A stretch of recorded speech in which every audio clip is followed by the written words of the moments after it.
আসসালামু আলাইকুম রহমতুল্লাহি ওয়া বারাকাতু। বন্ধুরা, এই কেন তাওয়াজ মিডিয়া চ্যানেলের পক্ষ থেকে স্বাগতম।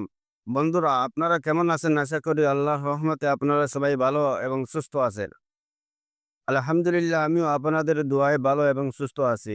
বন্ধুরা, আজকে একটি তাবিজ নিয়ে আপনাদের সামনে হাজির হয়েছি।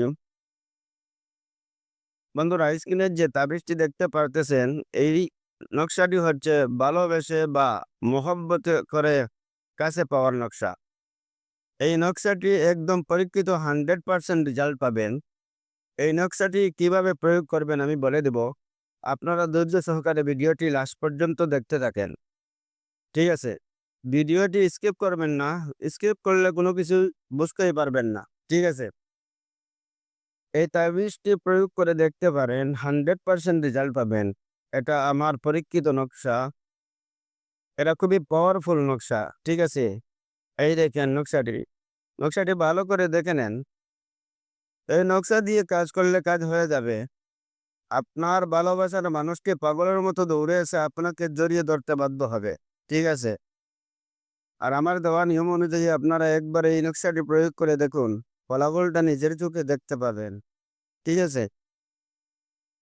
আর আপনারা যদি আমার এই চ্যানেলে নতুন হয়ে থাকেন, তাহলে আমার এই চ্যানেলটি সাবস্ক্রাইব করে আমার এই চ্যানেলের সাথেই থাকুন।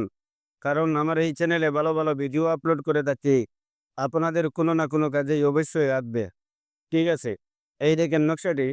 নকশাটি ভালো করে দেখে নেন। ঠিক আছে? আর আপনারা যদি আমার এই ভিডিওগুলো ভালো লাগে থাকে, তাহলে লাইক, কমেন্ট ও একটি শেয়ার করে দিবেন। পাশে থাকা বেল বাটনটি দাবিয়ে দিবেন।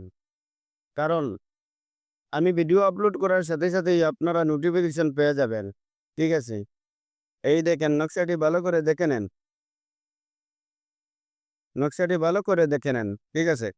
আর আপনারা এই নকশাটি কিভাবে প্রয়োগ করবেন আমি বলে দিচ্ছি, আপনারা ভালো করে শুনে নেন। যদি কেউ কাউকে ভালোবাসে, তাহলে এই নকশাটি একটি কাগজে লিখিয়ে ওই নকশার নিচে তাহার নাম ও তাহার মায়ের নাম লিখিয়ে তারপর এক টুকরা কাপড়ে মুড়িয়ে যে কোনো গাছের ডালে জুড়িয়ে বেঁধে দিবেন। দেখবেন ওই মেয়ে আপনার জন্য পাগল হয়ে যাবে। ঠিক আছে?